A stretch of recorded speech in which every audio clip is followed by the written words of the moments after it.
দি আগলি duckling. একটা সুন্দর দিনে ডাকের একটা পরিবার নদীতে সাঁতার কেটে বেড়াচ্ছিল আর তারা খুবই আনন্দ করছিল, কিন্তু একটা ডাক তার ডিমের পাশে বসেছিল। আমার বাচ্চারা ডিম ফুটে কবে বেরোবে? এতদিনে তো ডিমগুলো ফুটে যাওয়ার কথা। আমি খুবই একা, কারো কাছে আমার জন্য সময় নেই।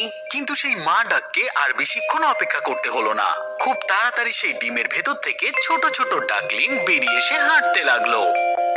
ও, আমার বাচ্চারা কি মিষ্টি দেখতে। এদিকে এসো আর সবাই লাইন করে দাঁড়াও। 1 2 3 4 5। আরে, এদের মধ্যে একজন তো নেই। মা ডাক ঘুরে দেখলো যে একটা ডিম ফুটতে এখনো বাকি আছে। আমার মনে হয় এই ডিমটা না ফোটা অবধি এর ওপর তা দিতে হবে। এটা তো অনেক বড় মনে হচ্ছে। খুব তাড়াতাড়ি সেই ডিমটাও ফুটে গেল, কিন্তু সেটা থেকে যে ডাকলিং বেরোলো সেটা খুব বড় আর দেখতে খারাপ ছিল। আরে, এই বাচ্চাটা তো বাকি ভাই বোনেদের থেকে একদমই আলাদা। পরের দিন ছোট ছোট ডাকলিং জলে সাঁতার কাটতে লাগলো। ও, আমি আজ খুব খুশি হয়েছি। সব বাচ্চারা কি সুন্দর সাঁতার কাটছে, আর এই ছোটটাও তো খুব সুন্দর সাঁতার কাটছে। চলো বাচ্চারা, আজকের জন্য এটুকুই থাক। আমাদের অন্ধকার হওয়ার আগে ফার্ম হাউসে ফিরতে হবে। পুরো পরিবার ফার্মে চলে এলো, যেখানে অন্য অন্য ডাকেরাও থাকে। এটা কি? এখানে একসাথে এতগুলো ডাক কি করছে? অন্য সব ডাক কত সুন্দর দেখতে, কিন্তু ও তো অপরিষ্কার আর অদ্ভুত দেখতে। হ্যাঁ, ভীষণই কুৎসিত দেখতে। তুমি এখান থেকে চলে যাও। তোমাদের এইভাবে বলা একদম উচিত নয়। এখনো ও অনেক ছোট, আর বড় হয়ে ও খুব সুন্দর দেখতে হবে। কিন্তু কেউ চুপ থাকলো না, সবাই সেই ডাকলিংকে নিয়ে মজা করতে লাগলো। তোমরা আর কতদিন এইভাবে একে জ্বালাতন করবে? আমি আমার এই ছোট বাচ্চাটাকে এত দুঃখিত দেখতে পারবো না। কিন্তু সময়ের সাথে সাথে সেই আগলি ডাকলিংটা আরো নিস্তেজ হয়ে পড়লো। ও যেখানেই যেত তাকে নিয়ে সবাই মজা করত। কিন্তু তুমি আজ পর্যন্ত এত কুৎসিত কাউকে দেখেছো? ওহো, এত সকাল সকাল আবার কাকে দেখলাম? এখন আমার পুরো দিনটাই খারাপ যাবে। এ তো দিনের পর দিন আরো কুৎসিত হয়ে যাচ্ছে। খারাপ দেখতে ডাকলিংটা কোথাও একা গিয়ে কাঁদতে চাইছিল। তার ভাই বোনেরাও তাকে নিয়ে মজা করত। মা ডাক তার সেই আগলি ডাকলিংকে দেখে খুবই দুঃখিত ছিল। কেউ আমার সাথে কথা বলতে চায় না, আর আমার সাথে খেলতেও চায় না। আমাকে কেউ ভালোবাসে না। আর আগলি ডাকলিং উড়ে ফার্ম থেকে চলে গেল। আর উঠতে উঠতে ও একটা বড় পাথরের কাছে পৌঁছালো। ও ভাবলো এই রাতটাও ওখানেই কাটাবে। আমি খুব ক্লান্ত হয়ে পড়েছি, আজ রাতটা এখানেই থাকবো। পরের দিন সকালে সে অন্য ডাকেদের আওয়াজে জেগে উঠলো, আর ওর সামনে দিয়ে সেই জঙ্গলি ডাকেরা যেতে লাগলো। কে তুমি? আর এখানে তুমি কি করছো? আমি কি কিছুদিনের জন্য এখানে থাকবো? আমার থাকার কোনো জায়গা নেই। তুমি ভীষণই কুৎসিত। ঠিক আছে, দাঁড়াও, কিন্তু তুমি আমাদের সাথে যেতে পারবে না। আগলি ডাকলিং সেই জায়গায় অনেক দিনই থাকলো। ও একা থাকলেও ওকে কেউ বিরক্ত করতে আসতো না। একদিন ডাকলিং একটা জোরে বিস্ফোরণের আওয়াজ শুনলো। ও ভয় পেয়ে ওখানেই লুকিয়ে পড়লো। যখন ও ওপরে দেখলো তখন ওর আশেপাশে কেউ ছিল না, সমস্ত ডাক চলে গিয়েছিল।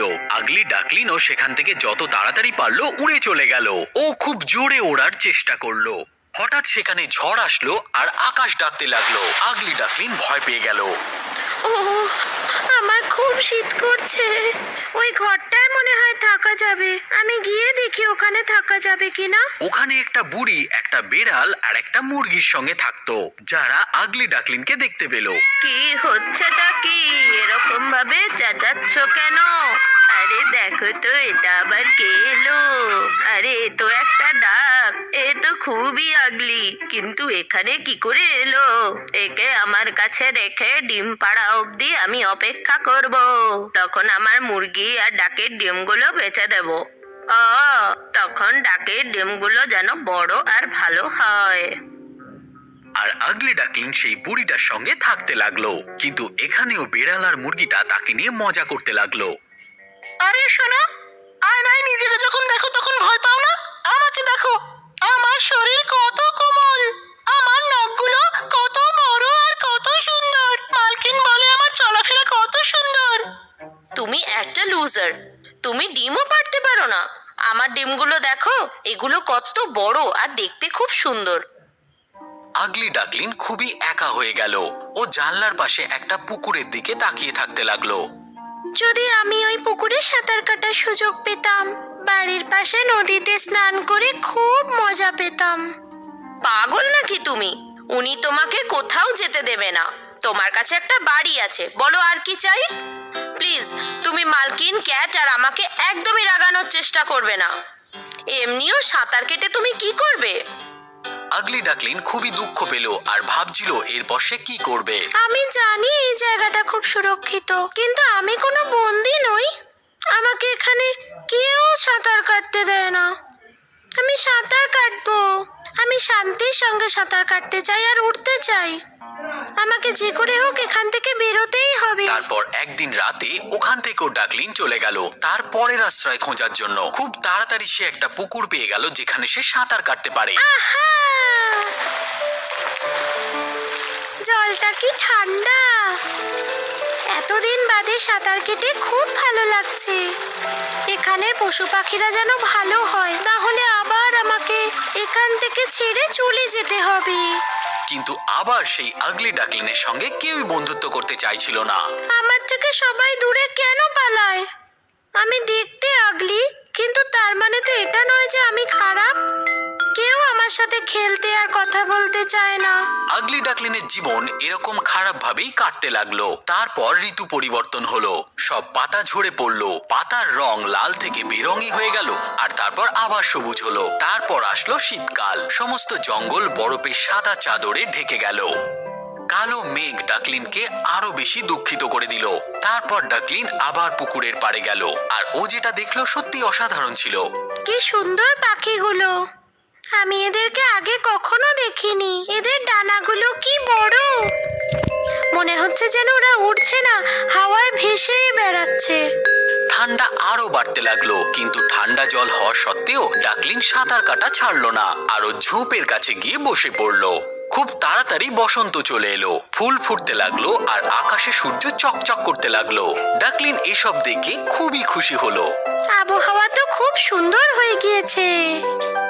আমার ডানাগুলোও শক্ত হয়ে গেছে আর এবার আমার উঠতে কোনো অসুবিধা হবে না। হঠাৎই ডাকলিন সেই পাখিগুলোকে দেখলো যেগুলোকে সে বসন্তে দেখেছিল। আরো দৌড়ে গিয়ে ঝোপে লুকিয়ে পড়লো। ওই পাখিগুলো কি সুন্দর! আমার ওদের সামনে যাওয়াই উচিত নয়, না হলে সবাই আমাকে নিয়ে মজা করবে। হয়তো এই পাখিগুলো আমাকে মেরেও ফেলতে পারে। সব সময় আমাকে নিয়ে সবাই কি হাসাহাসি করে। প্রথমে ফার্মে ডাকলিং, তারপর আমার ভাই আর বোনেরা, তারপর বেড়াল আর মুরগিটা ওই বাড়িতে, আরো অনেকে মিলে করে। আমার জন্ম নেওয়াই উচিত ছিল না। ডাকলিন পুকুরের এক কোণে চলে গেল। ও খুবই দুঃখিত ছিল আর ফুঁপিয়ে ফুঁপিয়ে কাঁদতে লাগলো। আর তারপর নদীর জলে সে তাকে দেখলো আর নিজের চোখকে বিশ্বাসই করতে পারলো না। পুকুরের পরিষ্কার জলে সে নিজেকে পরিষ্কার ভাবে দেখতে পেল, কিন্তু এখনো কালো আর দেখতে খারাপ একটা ডাকলিন নেই, বরং এখন সে একটা সুন্দর রাজহাঁসে পরিণত হয়েছে।